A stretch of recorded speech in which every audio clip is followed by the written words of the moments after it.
said, I want to be a Buddhist nun. I'm thinking, oh my God, what did I do wrong?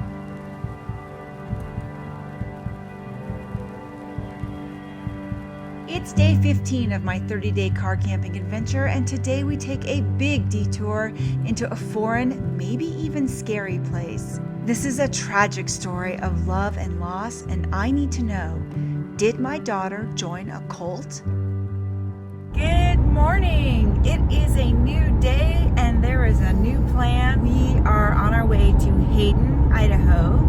I have to get a COVID test there. Once I get the results, assuming I don't have COVID, which I shouldn't, then I can go on to the Abbey where my daughter is living. I live in two realities at the same time. There's the happy-go-lucky, surfacey car camping me that you typically see on this channel.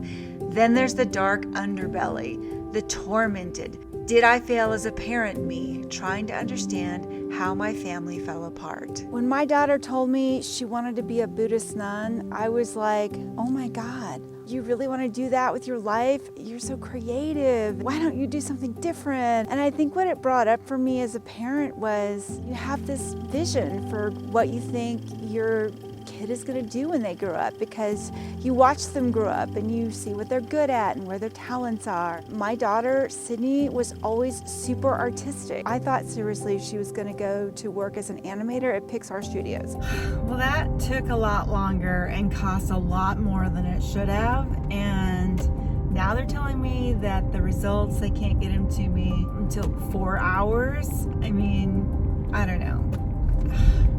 Website said 2 hours. So Hayden, Idaho, I've never explored, and I was looking on the map and I saw this place called Hayden Lake, which looks very pretty, so let's go check it out.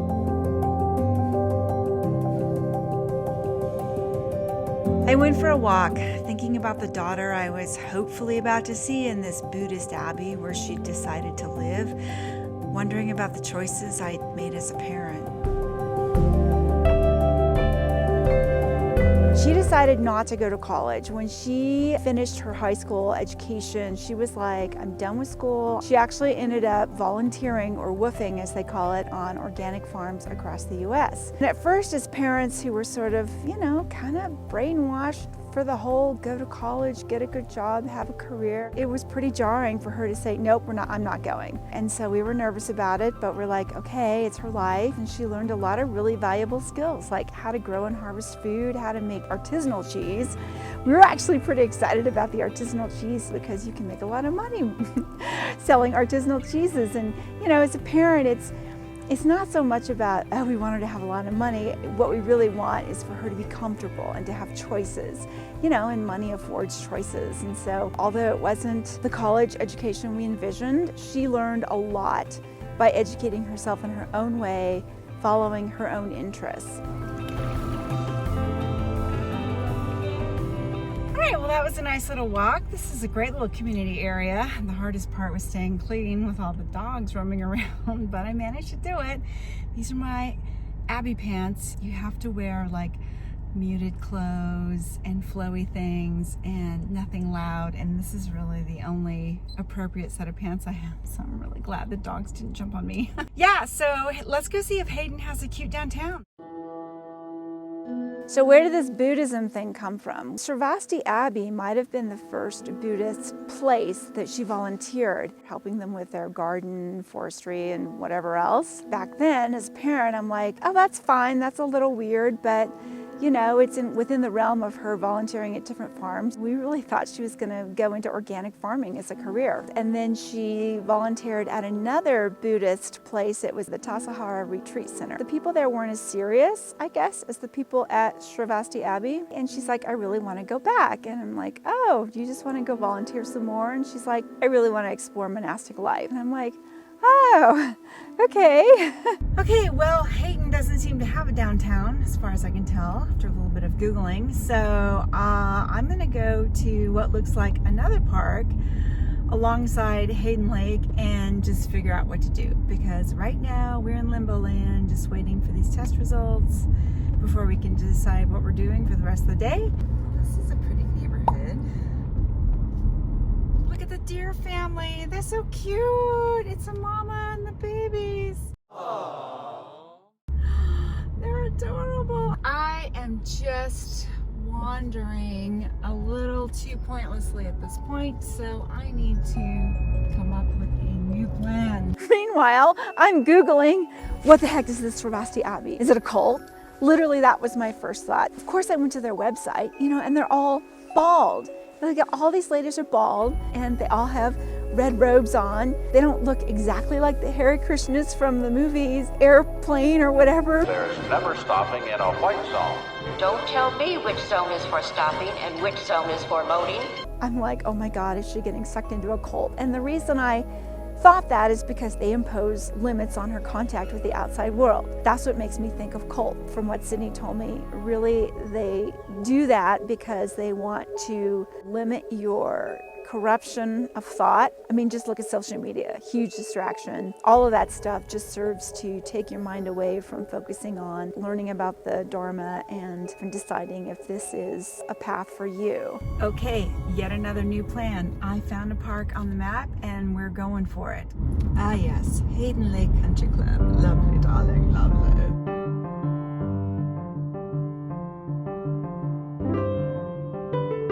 I think we have arrived at the somebody important Memorial Park. Oh my God, did I pass it? Was that tiny thing it? Okay, we have yet another new plan. Today's a day of new plans, all the time. So I got my test results back a lot quicker than I expected, thank goodness. And of course they're negative. Sent the results where they need to go, so I am on the way to see my daughter who lives in a monastery in Eastern Washington, and I'm gonna stay there for a couple nights and sample the monastic life. She took, I think, a year and a half off to think about it, and I think she had decided she wanted to go back, and then COVID hit. She had to work and save up money because if you're going to go there and study seriously, they want you to have a chunk of savings so that if something happens, like a doctor's appointment, you need to have something for personal incidentals. So the COVID gave her an opportunity to save up, and she applied to go back, and they accepted her, and she was going to be going as an Anagarika, which is what they call the people who are seriously considering being ordained. And it's a little weird for us to understand, but we're trying. I am going to stop at a little town called Bayview. It's on the way, sort of. I mean, it's a little bit out of the way, but not much. Anyway, I've seen it on the map. Looks super cute. It's on the edge of some big lake. Ooh, free stuff. And I'm gonna go check it out. And then after that, I gotta go to the grocery store to get some protein for the nuns because they live off of the donations of everyone. So I wanna make sure that my baby girl is getting some good protein. And I also have like some 2,000-year-old rice. Well, not literally, but it's heritage rice from Sri Lanka. Blessed by the farmers that grew it. It's like super special, healthy, organic rice. So I'm bringing that too. All right, so that's the new plan for the day. That's what it takes to build houses, people. Diesel trucks hauling logs. So it was pretty upsetting in the beginning, and I think it still is because of the limits of contact. Not only is it about not being distracted from studies, but I think it's about attachment. There's a certain amount of detachment I think they need to have to really go into themselves and study these ideas, truths, lessons. And so we've had to cope with the limits of communication, which is hard because I may have mentioned that our other daughter stopped talking to us, and so Sydney is the only one still talking to us. So that makes it harder. That makes it harder. Go your own way. Go your own way. Leave behind everything you fear. So that is a case of a place looking great on the internet, and it is cute in its own way. It has its own charm, and the views of the lake are amazing. They're just awesome, but didn't live up to expectations. A big part of what she's learning is about letting go of attachments, and I think that's a big lesson for us as well. The minute the child comes out of your body, they are detaching from you. They grow up, they become more and more independent, and then one day they leave the house and they're living their own lives, and they don't really need you that much anymore. I mean, they don't really need you, I guess, if you've done a good job. So I guess we should be proud of ourselves. But letting go of those,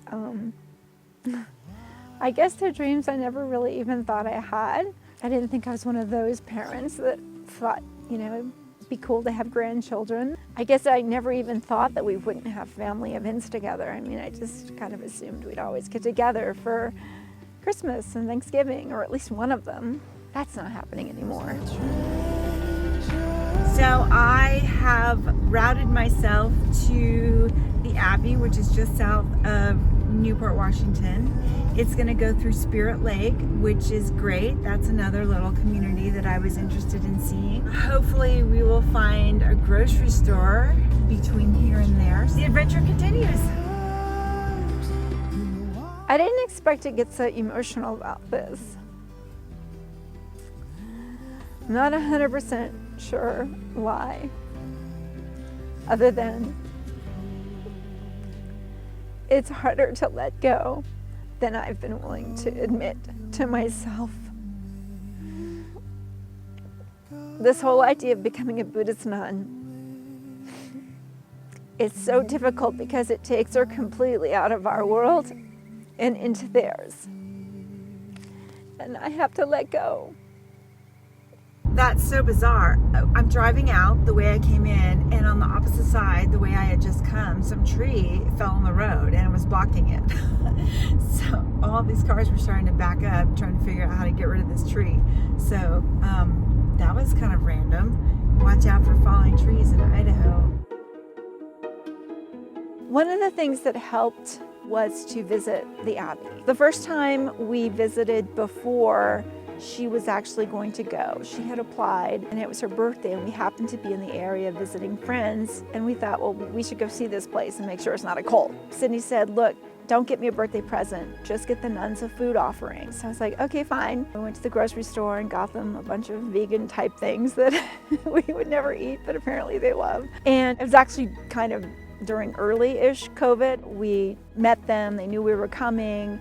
A couple of them came out of the kitchen in masks and very graciously took our offering, and there was like a little prayer ceremony, which is kind of cool. And they said normally they'd be able to give us a tour, but they couldn't because of COVID. So this is the town of Spirit Lake, population 1945. Oh, so I gotta stop at this grocery store.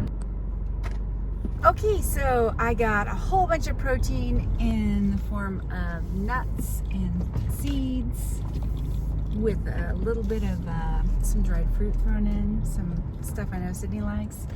So yes, the Abbey will have protein. And I got some instructions from the nice lady at the checkout of how to go see the lake and take a picture of it. As usual, we are guessing on how to get to the thing we want to see. Oh, it's a park. Fireside Park.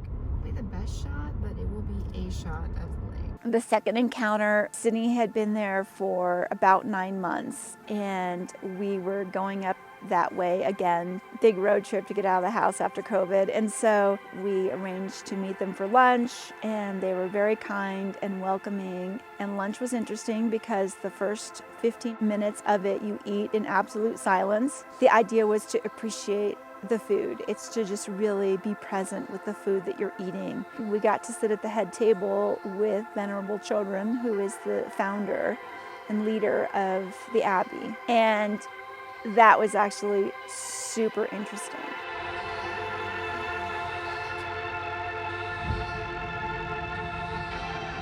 Oh my gosh, it is so hot out there. I'm so grateful for air conditioning. It's all the oil it takes to create it. Let's continue. Oh, I gotta make that turn. There's a rock. Here's great. Oh, I made it. Yay. Yay. I mean, yay. You're over here. I need to put a piece of tape there. I'm telling you, I keep forgetting exactly where the camera is. I want to talk to you, not myself. I talk to myself all day long. once we were able to talk, we had some conversation. And that made all the difference for me. I asked her about how on earth did she do this, founding a Buddhist abbey in the United States. And she told me her story and where she had studied. Everybody was chased out because of war. They were sort of refugees. And then somebody said she should start one in the United States, and she did. And it was a classic entrepreneur tale of she didn't really know what she was doing, and she was just trying to figure it out. She brought a lot of good people with her along the way, and they got on board, and together they all made it work. And today, this abbey is thriving on this beautiful property, and the people I met there, even though they were bald and wearing robes and, you know, not looking like your average everyday American, they were the nicest people.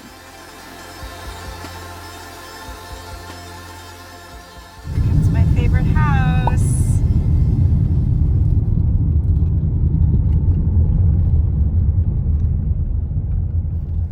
It's a fixer-upper. But look at those views. They made a point of saying hello. They would ask you questions, and they would actually listen to the answers. Like, the conversations I had there were more real than many I've had recently, because out here, we're all self-absorbed with how do we look? How do we sound? What am I going to say to look good in front of my boss or my peers or in this meeting? Or if you're at a party and people ask you a question and you answer and you can see their eyes glazing over almost immediately, like they just asked the question because it's polite, not that they really cared. But there, when I had conversations with people, they seemed to really care. Like they were really, truly interested. And that was so refreshing.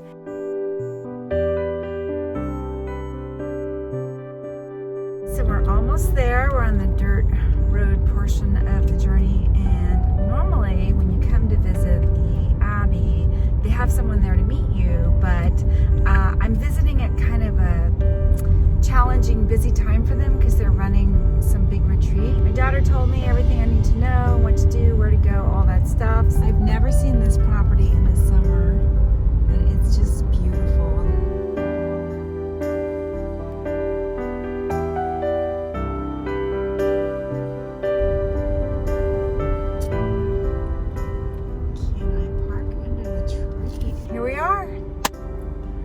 Let's be monastics for a couple of days. I actually was met by one of the nuns who heard me struggling with the door. It's pretty big and heavy. She showed me to my room, where I later met my roommate, a kindred spirit traveling mom. Sid was busy, so I wandered around the gardens. It was so peaceful and quiet, except for the wind and the squawky crows.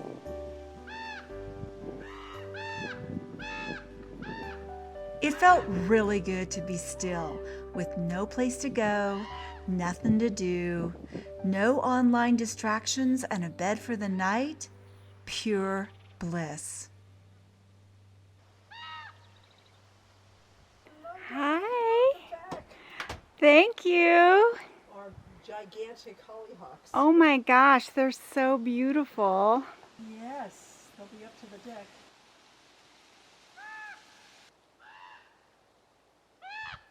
So after that experience of meeting her and all the venerables who are the ordained nuns, I just knew in my heart after that it was not a cult, that Sydney was in a good place. And if she chose to stay, I could see why. And even if it's hard for us to accept, she is just thriving there. And what else do you want as a parent for your child but to see them thrive?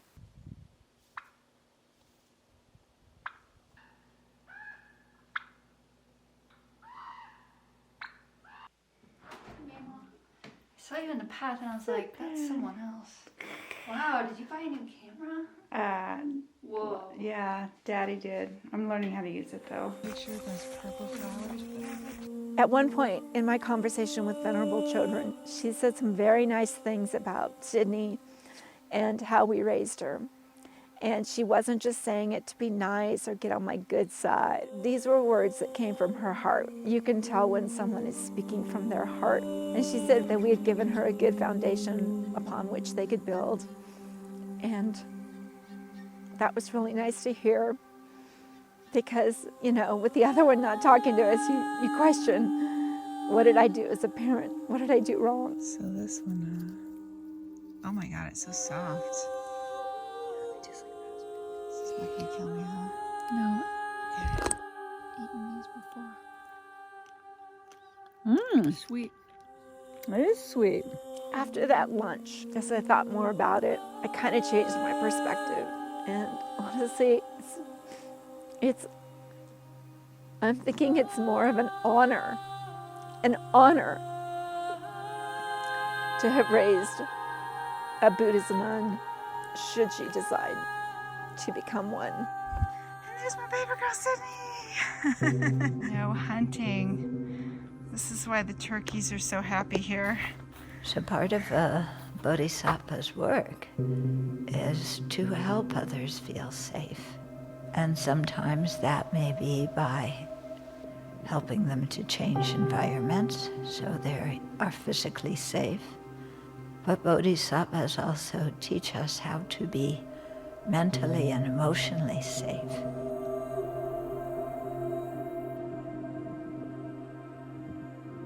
There were 3 catalysts for going on this trip. One was my friends Patty and Darren, who randomly invited me to some trance concert. The second was being able to visit the Abbey, you know, by myself and see Sydney and experience that life for a few days by myself to kind of regroup and gather my thoughts after the passing of a loved one. And then also another catalyst was we have friends in Hope that we just adore. And so my whole camping trip, which was really about a personal reset, a reboot, get out of my everyday life and live my dreams while I'm still alive to live them. It all just kind of came together in this trip. I offer these requisites to the Sangha and the community. Through my offering, may they have the food they need to sustain their Dharma practice. Your generosity is inspiring, and we are humbled by your faith in the 3 jewels. Although we are not perfect, we will do our best to be worthy of your offering. Together we will create peace in a chaotic world. So I think I've come around after all of this to seeing that it's not the end of the world. She's in a really, really good place, surrounded by wonderful people, doing meaningful work, and she's thriving. And I just have to kind of put my selfish stuff aside and just support her in any way I can. And so I do. I will support her any way I can for as long as I live, because that's what parents do. That's what moms do. And I can't ever stop being a mom. So my 2 realities came together, had a conversation, and started on the path to healing. Making this video was cathartic, and I don't even know if anyone will like it, relate to it, or even care. But hopefully it'll help someone somehow. Next time, we're going to get back on the road with a very special guest, and the adventures will continue.